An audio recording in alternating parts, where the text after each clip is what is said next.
মিশ্র জাতের বিদেশি আম চাষ করে সফলতা পেয়েছেন ফরিদপুরের এক তরুণ উদ্যোক্তা।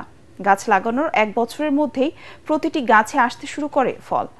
এবারও বাগানে আম বিক্রি করে 10 থেকে 12 লাখ টাকা লাভের আশা তার। ফরিদপুর প্রতিনিধি কামরুজ্জামান সোহেলের রিপোর্ট জানাচ্ছেন ফারহিন ইসলাম টুম্পা।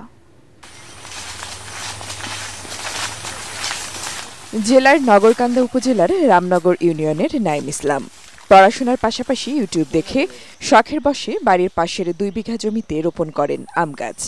1 লাখ টাকা খরচে রোপণ করেন বিদেশি মিশ্র জাতের আমের চারা। বর্তমানে তার বাগানে সূর্য ড্রিম, রেড আইভেরি, বানানা, হাড়িভাঙা, হিমসাগর, চোষা, বাড়িফোর সহ মিশ্র জাতের বিদেশি আম রয়েছে।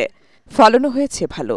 নিরাপদ বিষমুক্ত আম ক্রেতাদের কাছে পৌঁছানোর লক্ষ্যে প্রতিটি আমে ফুড গ্রেডিং পদ্ধতিতে প্যাকেট লাগিয়ে দেওয়া হয়েছে। আমি ছোটকাল থেকেই পড়াশোনার পাশাপাশি আব্বুর কৃষিকাজে সাহায্য করি। পরে কৃষিকাজে সাহায্য করার মাধ্যমে আমার নিজের ভিতরে একটা অনুভূতি জাগলো যে আমি একটা নতুন কিছু করব বা আমি একটা বাগানের মালিক হব। আর আমি ফল বিক্রি করে খুবই লাভবান। বাজারের তুলনায় দাম কিছুটা বেশি হলেও নিরাপদ ও বিষমুক্ত আম কিনে নিয়ে যাচ্ছেন ক্রেতারা। নাইমের সফলতায় অনেকেই আগ্রহ দেখাচ্ছেন মিশ্র আমের বাগান করতে।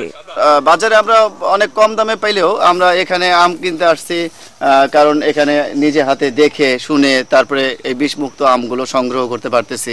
বাগান থেকে আম সংগ্রহ করার একটাই কারণ, সেটা হচ্ছে এখানে ফরমালিন ছাড়া ভেজাল মুক্ত আম পাওয়া যায়। আমি এই বাগানে কাজ করে বুঝতে পারলাম যে অল্প খরচে অনেক লাভবান হওয়া যায় আম চাষে। এ ধরনের আম বাগান করতে আগ্রহীদের সহযোগিতার আশ্বাস দিচ্ছে জেলা কৃষি অফিস। কৃষকরা আগ্রহী হয় তাহলে অবশ্যই তারা সফল হবে এবং কৃষি সম্প্রসারণ অধিদপ্তরের কাছ থেকে তারা যদি পরামর্শ গ্রহণ করে চাষাবাদ করে তাহলে আমি এতটুকু বলতে পারবো যে তারা ক্ষতিগ্রস্ত হবে না। দেশীয় প্রজাতির পাশাপাশি আমের চাহিদা পূরণে ভূমিকা রাখতে পারে বিদেশি মিশ্র এসব আম।